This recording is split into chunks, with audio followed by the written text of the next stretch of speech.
Ito ang DWTK. Wow! Smile Radio FM Masbate Breaking News. Breaking News.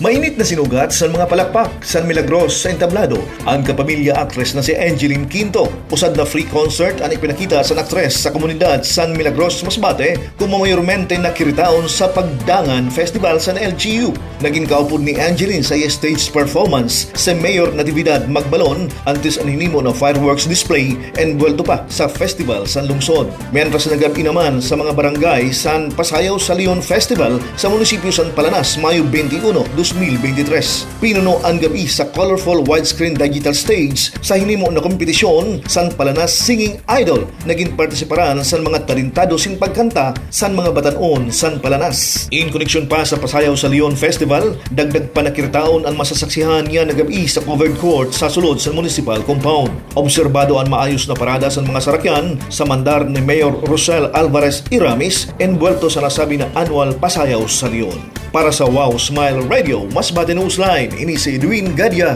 nagbabareta. Sa Wow Smile Radio, Masbate, palangga ka! Ito ang DWTK 92.7. Wow! Smile Radio FM Masbate Breaking News. Breaking News.